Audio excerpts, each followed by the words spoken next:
Well, here we are once again, folks. This is a Hornby Class 47. It's an old Hornby Silver Seal model, so it's going to have the Silver Seal Ringfield in it. This was sent to me by a chap called Moray, and he told me that it'd been running fine and then just stopped working and is now completely dead, but the lights still work. So let's just turn on the power. Yeah, lights work, but nothing else. He's been told that the armature needs rewound. I hope that's not the case. I can't do a rewind, but we'll take it apart and we'll see what's what, and fingers crossed it's something a bit simpler than that. Now my OH Hunter is not going to be able to push this into the shed, but my 4F will. Let's bring it in. It's got plenty of traction. So 4F on shunting duty.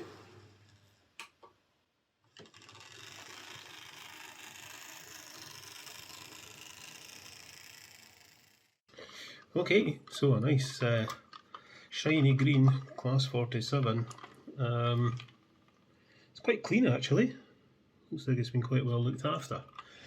But we'll get into it and see if we can see what's wrong.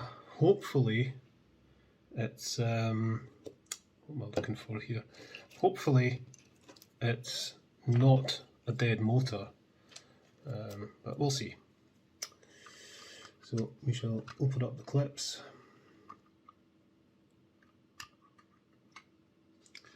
That should lift out. Right, okay.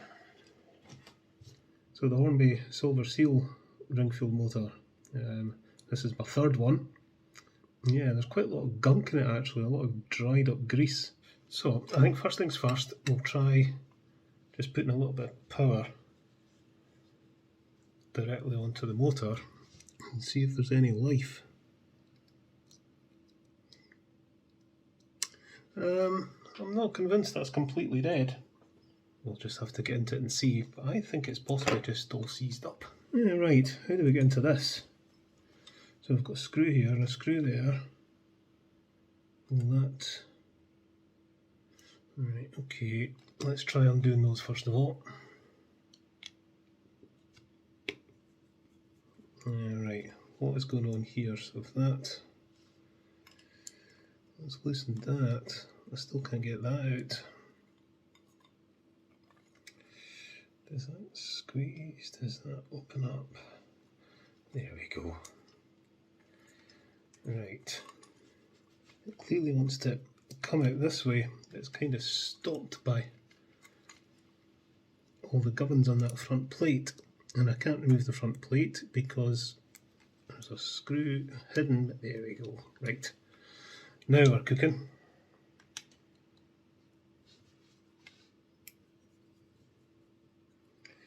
Right, that's going to lift off. I've got brushes and springs,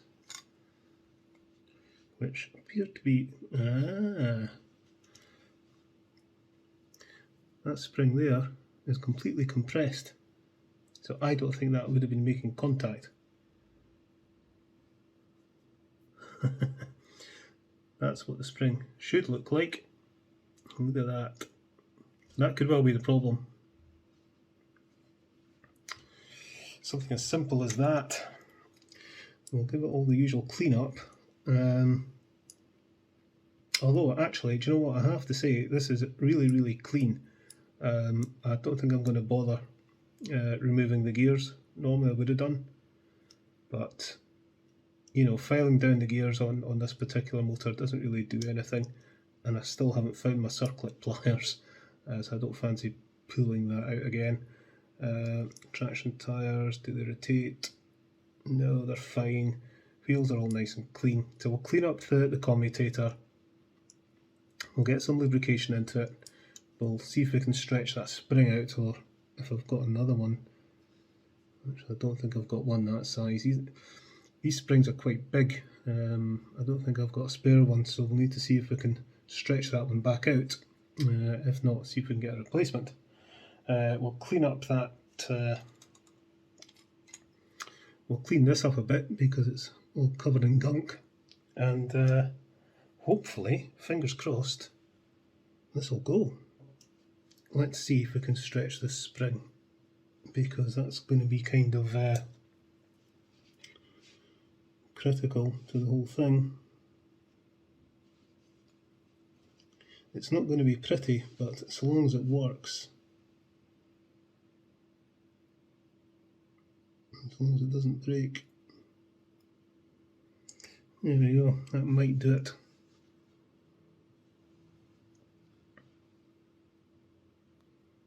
Fit on there, and hopefully that'll work. Right, teacup time. Give it a second, going over is quite dirty. I'll give it a scoosh. So, get the multimeter and we'll do a continuity test on the poles of the commutator.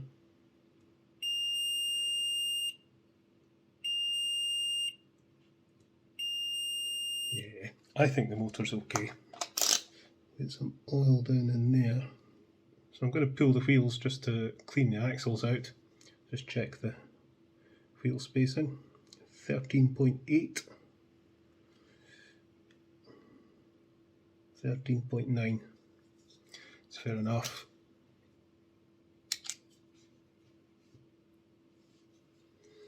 Yeah, lots of old gunky oil on them.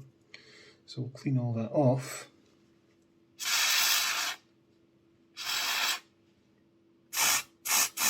I'll give them a run through with a pipe cleaner. Just a wee spot of fresh oil on the axles. Jings. Might need a wee bit of helping hand here. Vice. Okay, wheels back on, spacing set. Let's have a look at this. Hope I can get away without desoldering anything. We'll need to remove these brush covers. That. State of the in. They're okay. I don't know how well you can see, but there seems to be quite a lot of gunky residue, like grease on there. Don't know why. I'll give it a scoosh.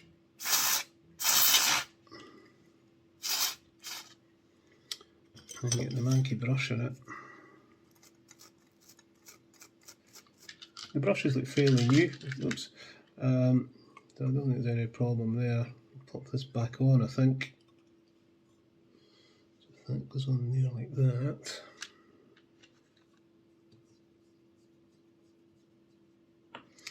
Right, okay, let's pop the brushes in and see if this motor runs. And get this very mangled spring in place. I'm aware you can't see a thing here, but never mind. Just turn that around.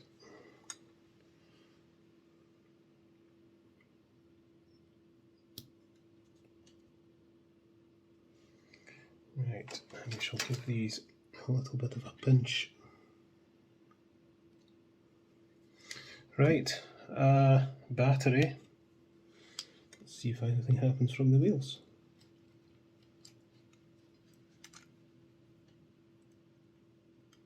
Nope. It's wanting to go.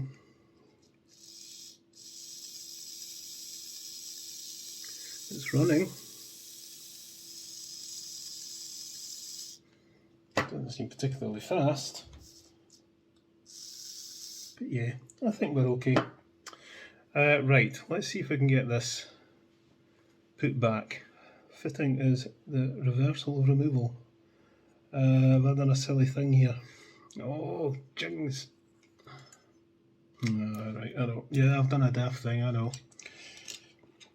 I didn't put it back in the order that I took it apart. I'm going to have to pop these brushes again. They don't fit on very tight, these. I'm tempted to put a little bit of thread lock on them. So what I want to do is put that down through there.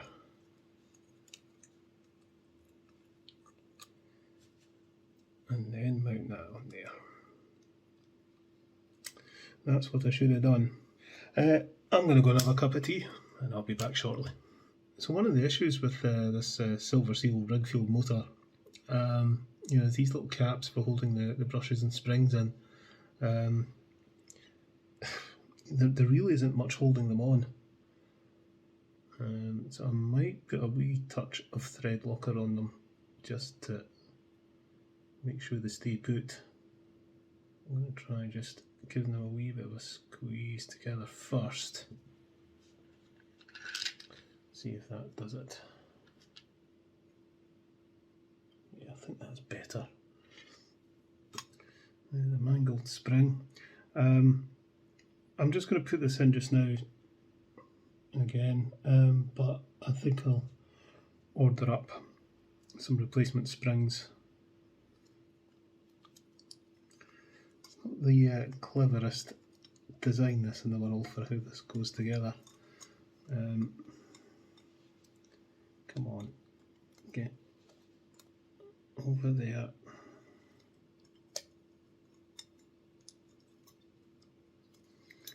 Right, goes like that. Blimey, right, okay. Got there. Now I've got to somehow manipulate it back into the chassis.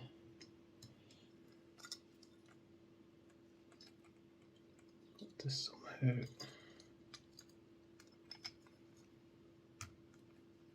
There. Okie dokie. So that'll go there, that goes there.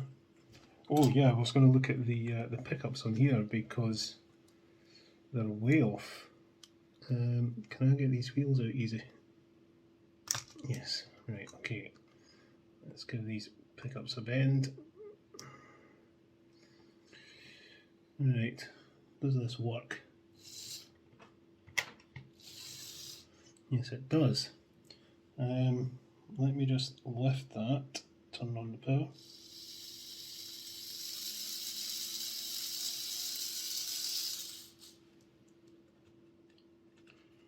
Nothing.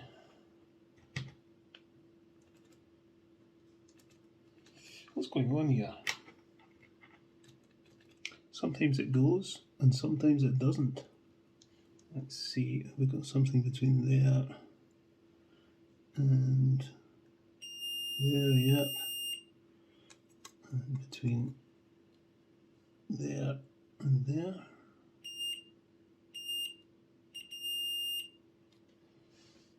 But from the wheels, from there.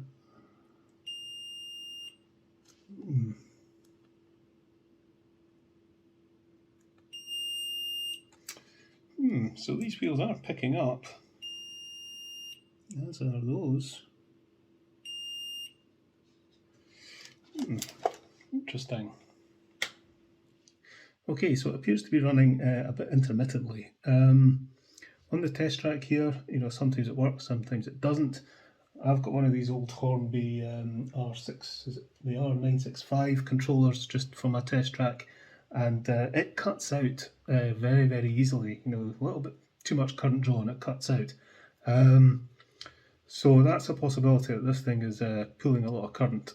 So maybe there is a problem with the motor, but I've just put it on my layout and it runs there, but it doesn't pull away very slowly, and sometimes it won't pull away at all, and even giving it a push doesn't go, but if you turn that gear it suddenly goes. So I'm going to try something, because this is something you often have to do with a CD motor. I'm just going to back off the screws on that front plate just a little bit, because I'm just wondering if the armature is getting held. You know, if that plate is too tight, I'm wondering if it's just preventing the armature from turning freely, because I can see that the commutator is right up against that plate. I know there's like a felt washer in there. So let's give this a go.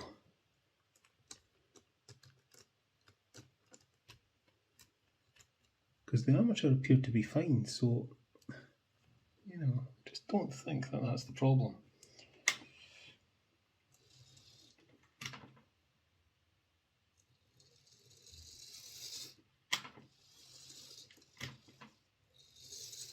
Yeah, that seems better. I think that's all it was.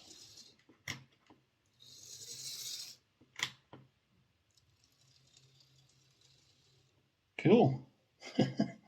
So all I did was I backed off those screws just a little bit, just to take the tension off, and either it's brought the plate away from the commutator, or you know, maybe if it's screwed on too tight, it just skews the whole thing a little bit and stops the armature from turning freely. But that's certainly fine now, I think. So I'm going to get a little bit of oil in here, which I haven't done yet. Just into that, just where the armature pokes through that plate.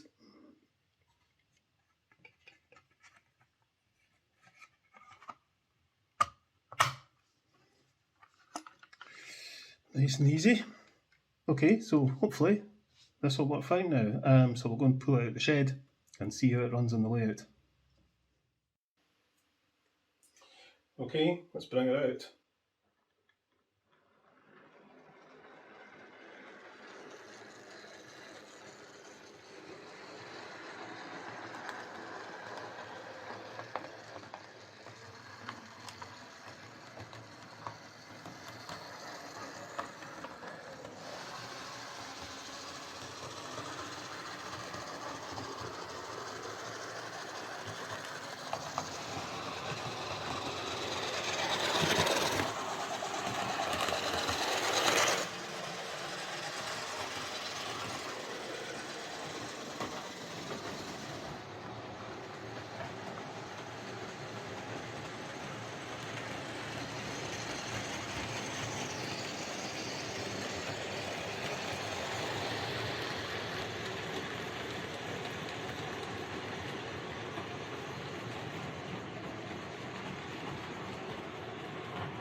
So there we go, that's this Hornby Silver Seal Class 47 sorted. There was nothing wrong with the armature, it didn't need rewound. It was just a combination of an overcompressed brush spring, which wasn't really making proper contact, if any contact at all, with the commutator. And the front plate of the motor needed to be just loosened off just a tiny wee bit, just to let the armature spin freely. The only reason I thought of trying that was because CD motors suffer from exactly the same issue. I found that when I fitted the CD motors to my Lima diesels, if you screw them too tightly, you know, screw the casings in too tightly, the motor doesn't seem to spin freely. So you just have to find a sweet spot with the fixing screws to get it to run properly. But this is running very nicely now, and you know, it makes the typical Silver Seal motor sound, which isn't as quiet as the later Hornby Ringfields, I don't think. But you know, there you go. I think if I hadn't been able to get this going, if the armature had been screwed, I'd have probably recommended to Moray to maybe let me fit a CD motor, because you can get a kit specifically for this motor and it's pretty cheap, and it would certainly run a lot quieter and smoother. But I've ordered up some new brush springs, so once I get those, I'll replace that bad spring, and I'll add a wee touch of thread locker, I think, to those caps, because I really don't like the way they're just kind of plonked on. They're just ready to pop out. The other two examples of this motor I worked on, they seem to fit firmly enough, but these ones are a bit iffy. So once I get those brushes sorted, I'll get this packed up and sent back to Moray. Right, catch you later, folks.